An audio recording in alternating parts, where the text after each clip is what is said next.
우리가 이 한 해를 어떻게 살아가야 될까라고 생각하다가 우리가 늘 알고 있는 것들이지만 그러나 다시 한번 정리하고 우리가 말씀을 실천하는 그런 삶이 되었으면 좋겠다 생각이 돼서 이렇게 삽시다 라고 하는 주제를 가지고 말씀을 나누고 있는데, 오늘 마지막 날 전도하며 삽시다.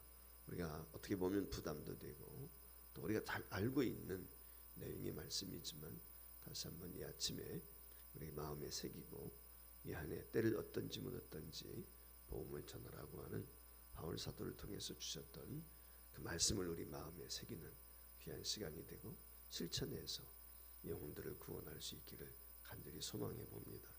왕은 명령을 내리지요. 왕의 명령은 불순종이 없습니다. 이유 여하를 막론하고 순종해야 됩니다. 왕의 명령에 거역하면 죽음밖에 없습니다. 전쟁에서 왕이 진격하라 명령을 내리면 상황이 어떠하든지 출전해야 되는 거죠. 진격만이 있는 것이죠. 그래서 이 왕정 시대에는 충신들이 많습니다.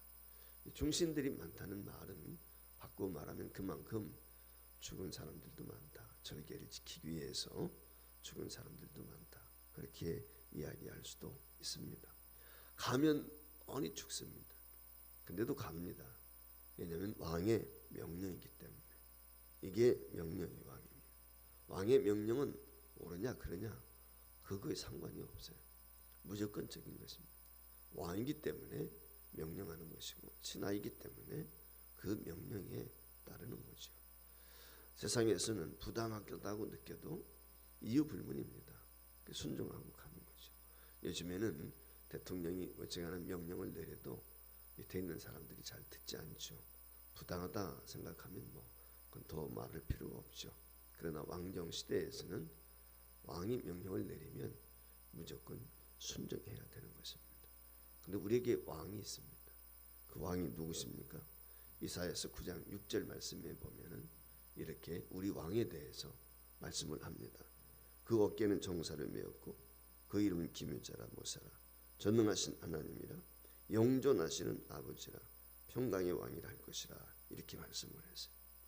예수님에 대해서 미리 왕으로 이와 같이 선언하고 있는 것입니다. 디모데전서 6장 15절 말씀에도 보면은 이 땅에 오셨던 예수 그리스도 그분이 부활 승천하셔서 하나님의 나라에 계신데 그분이 다시 오신단 말이죠. 그 다시 오실 분에 대해서 바울 사도가 이야기하기를 그분은 만왕의 왕이시며 만유의 주가 되신다. 모든 만물의 왕이다. 그렇게 이야기하고 있어요. 요한계시록 17장 14절에도 예수님을 말씀하면서 어린 양은 만주해 주시며 만왕의 왕이시므로 라고 이렇게 얘기했어요. 그러니까 우리 예수님을 왕으로 성경은 분명히 묘사하고 있습니다. 그렇기 때문에 우리의 왕 되시는 그리스도께서 명령을 하시길 때 그 명령은 무조건 신하된 저희들은 따를 수밖에 없는 것이죠. 백성된 저희들은 순종해야 되는 것입니다.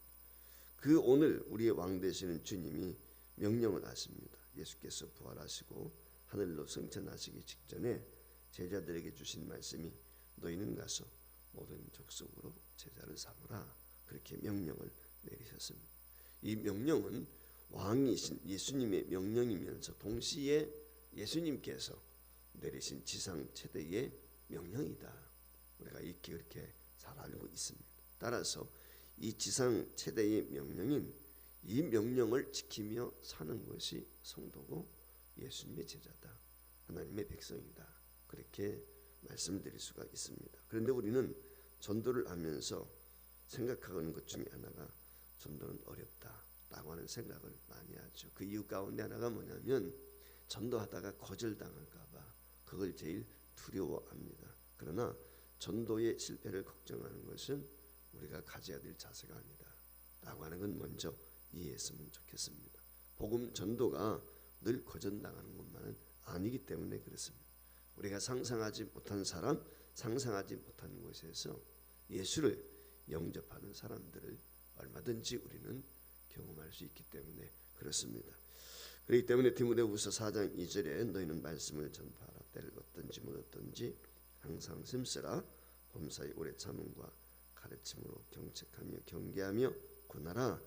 권면을 받아서 복음을 전하는 사람, 우리가 어떻게든지 복음을 전하게 되면 그 권면을 받는 사람이 언젠가는 하나님 앞에 돌아오게 된다. 그렇게 여기 성경이 이야기하고 있어요. 자, 오늘 여기 본문 말씀에 보면 주님이 부활하신 후에 제자들에게 하시는 말씀인데, 사실 주님은 사역을 시작하면서 전도하셨고 하늘로 승천하시면서도 마지막 유언이 뭐냐? 전도하라. 그렇게 명령을 하신 것입니다. 그러면 왜 이와 같이 주님이 전도에 대해서 강조하셨는가? 이렇게 전도해야 되는 것인가? 라고 하는 이유, 첫 번째 이유는 다른 데 있지 않습니다. 전도만이 구원할 수 있어요. 사람. 다른 길은 없어요. 가장 미련한 방법이 있지만 이 전도만이 사람을 구원할 수가 있단 말이에요. 전도가 무엇입니까? 전도는 다른 게 아니죠. 주님을 전하는 거죠. 예수 그리스도가 하나님의 아들이시다. 그가 우리의 구원주가 되신다. 그분이 우리의 왕이시다. 우리의 삶의 주인이시다. 이거 전하는 게 전도거든요. 죄에 빠져 있는 사람을 건져낼 수 있는 유일한 방법이 전도밖에 없습니다. 사람들의 죄를 사하여 구원하시기 위해서 예수님이 이 땅에 오셨고 십자가에 못 박아 죽으셨단 말이에요. 그의 대속의 죽음을 통해서 죄인이 구원을 받을 수밖에 없는 것입니다. 예수님 외에는 구원이 없다. 우리가 익히 잘 아는 말씀이지 않습니까? 그래서 사도행전 4장 12절에 나와 있는 이 베드로의 설교 가운데 나오는 이 말씀, 다른 예수는 구원을 받을 수 없다. 천하 인간의 구원을 받을 만한 다른 이름을 우리에게 주신 적이 없단 말이죠. 오직 예수 그리스도 외에는 없다라고 하는 거예요. 그러니까 이 믿음의 사람들, 이 전도하는 사람들, 이 사람들의 특징이 뭐냐면 오직 예수만이 구원이시고 예수만이 길이시고 예수만이 생명이시다. 예수만이 진리다. 이걸 확신하는 사람이, 그래서 예수만이 구원이기 때문에 유일한 길이기 때문에 다른 길은 없단 말이죠.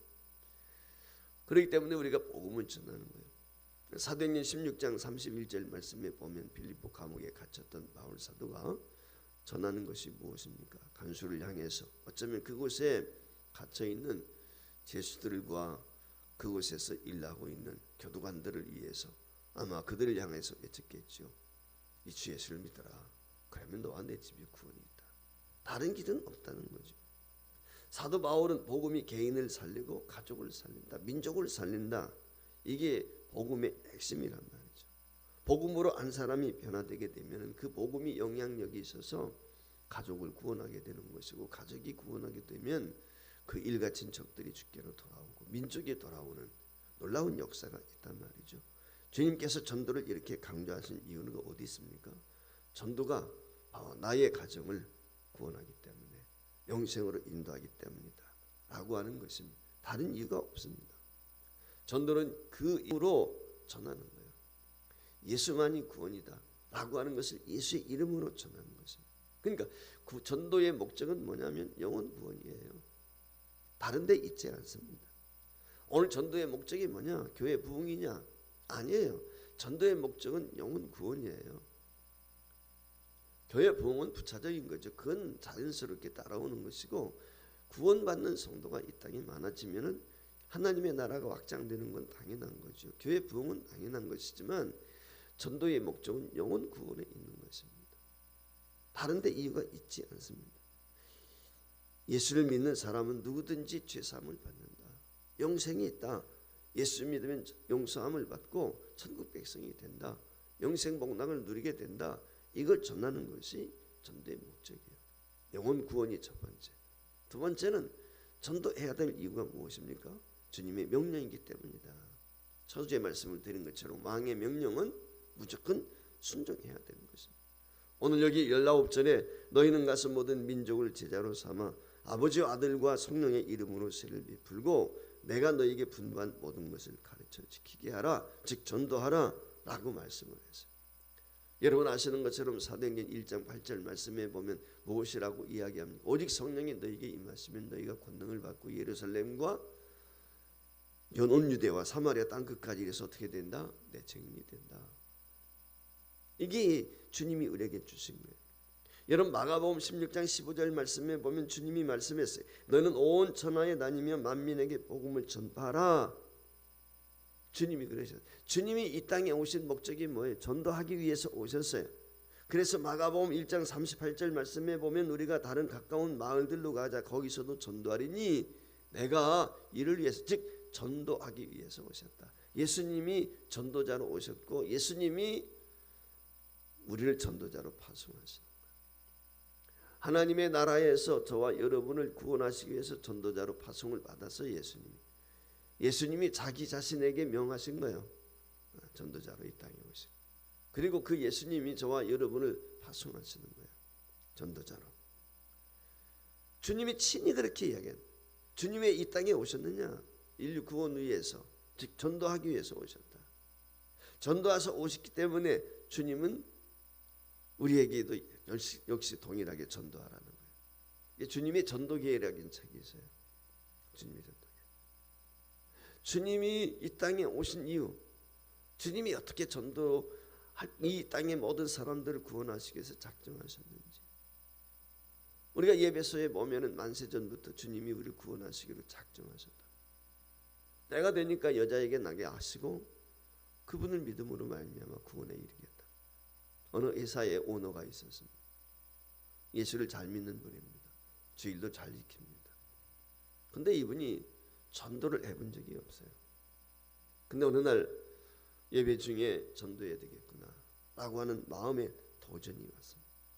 다른 사람에게 한 번도 가족에는 복음에 대해서, 회사에 직원이 많이 있었지만 그 직원들에게 여러 말 훈사도 하고 여러 가지 부탁도 하고 이야기했지만 전도에 대한 말씀은 한 번도 해본 적이 없는 거예요. 그런데 어느 날 말씀을 듣고 예배하다가 이 마음에 찔림이 오고 도전이 온 거예요. 그래, 전도 못했구나, 전도해야 되겠구나. 그래서 그날 출근하면서 그런 생각을 가졌어요. 오늘 내가 회사에 출근하게 되었을 때 내 사무실 그 사장실 문을 맨 먼저 두드리는 사람, 그가 누가 되었든지 간에 그에게 복음을 전해야 되겠다. 이런 생각을 가지고 그날 마음에 다짐을 했습니다. 주무실에 들어갔습니다. 문 열고 누가 들어왔어요. 비서였습니다. 그 비서를 만나가지고 복음을 전합니다. 예수 믿으십시오. 예수 믿어야 구원을 받습니다 라고 전했어요. 그랬더니 이 비서가 깜짝 놀라는 거예요. 그리고 왜 놀라느냐? 그랬더니 제가 사장님을 15년 동안 모셨는데 단 한 번도 제게 예수 믿자, 교회 가자 라고 말씀해 보신 적이 없었습니다. 그래서 제 생각에는 저는 예수 믿을 자격도 없나, 이런 생각이 좀 들었습니다. 한 번도 제가 예수 믿으라, 교회 가라 얘기를 안 하셨기 때문에 내가 그런 생각을 했습니다. 그러면서 이 비서가는 말이 나보고 예수 믿으라고 했다고 말이죠. 감사하다는 거예요. 그러면서 다음 주부터는 내가 교회를 꼭 하겠습니다 라고 대답을 하더라는 거죠. 오늘 우리가 복음을 전해야 되는 이유, 때를 얻든지 못 얻든지 전해야 되는 이유, 주님의 명령이지만 동시에 이처럼 준비된 사람들이 있는. 물론 사장님이 그동안 직원들에게 신실하게 본이 되었기 때문에 그렇겠죠. 악덕 사장이었다면은 아마 전도한다고 가겠습니까? 안 가죠. 그 앞에서는 가겠습니다 이야기하고 뒤에 가서는 욕하는 경우도 많이 있겠죠. 저는 그런 분들도 많이 봤거든요. 네. 그렇기 때문에 평상시 삶에 있어서 우리가 전도인답게, 쉽게 말하면 예수쟁이답게 살아야 되는 거죠. 그럴 때 하나님께서 언젠가 우리의 입술을 열어서 복음을 전하게 되면 우리도 상상할 수 없는 그런 놀라운 전도의 열매가 있게 된단 말이죠. 전도해야 되는 이유 두 번째는 전도는 주님의 명령이기 때문이다. 마지막 세 번째, 전도하게 되면 전도는 이웃사랑 실천의 가장 큰 사랑 실천이에요. 전도보다 큰 사랑 실천이 없어요. 이웃을 사랑하는 최고의 방법이 뭐냐? 그게 전도의 전도. 그렇기 때문에 세 번째 전도해야 되는 이유가 여기에 있는 것입니다. 주님은 우리에게 가족을 사랑하고 이웃을 사랑하라, 누구처럼? 하나님처럼 사랑하라 라고 이야기를 했습니다. 그래서 우리가 그 명령을 따라 그렇게 사랑하려고 합니다. 세상 사람들이 뭐라고 그래도 예수 믿는 사람들이 예수 믿지 않는 사람들보다 배려심이 더 많죠. 저는 그렇게 믿어요. 아무래도 사랑이 더 많다고 생각합니다. 물론 그렇지 못한 경우도 있죠. 예수 믿으면서도 예수 믿지 않는 사람보다 못한 사람 많습니다. 그 인정합니다. 그러나 대다수는 예수 믿지 않는 사람에 비해서 도덕적으로나 윤리적으로도 더 낫다고 생각하고요. 동시에 우리가 더 사랑할 수밖에 없는 것이죠. 자신들의 요구대로 해주지 않으면 이 세상 사람들은 어떻습니까? 사실 거절할 때가 참 많지요. 그러나 분명 예수 믿는 사람들이 좀 더 도덕적이고 윤리적인 경우도 많이 있다. 물론 윤리적이고 도덕적인 삶을 살기 위해서 예수 믿는 건 아니지만, 그러나 우리의 삶이, 우리 행실이 의롭고 세상 사람들 보기에도 도덕적이어야 되는 거죠. 당연히. 그래야 우리가 복음을 전하게 될 때 그것이 먹혀 들어가는 것이지, 우리가 삶은 엉뚱하게 살면서 복음을 전하게 될 때 누가 예수를 믿게? 우리 예수 믿는 성도를 그리스도 향기다, 그리스도 냄새가 나는 거예요. 근데 썩은 냄새 나면 안 되겠잖아요. 그리스도의 편지다. 성경을 읽기 이전에 세상 사람들은 우리 자신을 통해서 예수님을 보는 거예요. 그러니까 우리는 그리스도의 편지일 수밖에 없거든요. 따라서 오늘 우리가 잊지 말아야 될 것이 무엇이냐? 나는 예수님의 복음을 전하는 전령자다라고 하는 이 사실을 늘 잊지 말아야 돼요. 이 세상에서 가장 큰 실천, 그것은 다른 데 있잖아요. 굶어가는 사람에게 밥 한 끼 주는 거, 추워서 떨고 있는 사람에게 물론 옷 입혀주는 거, 그것도 큰 사랑이에요. 그러나 그건 일시적인 거예요.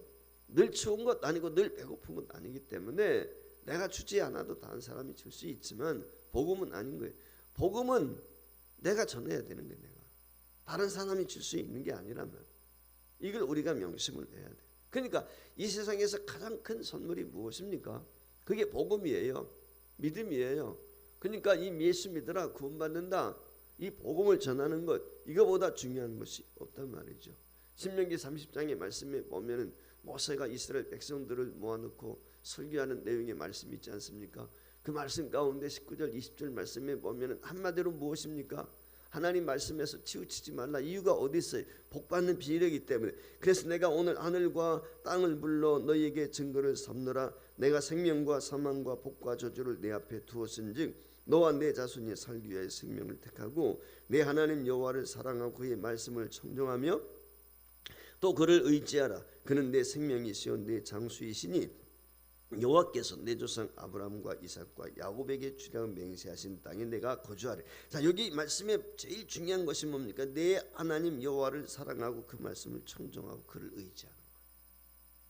왜? 이게 사는 길이기 때문에. 이 말씀에 순종하면 사는 거예요.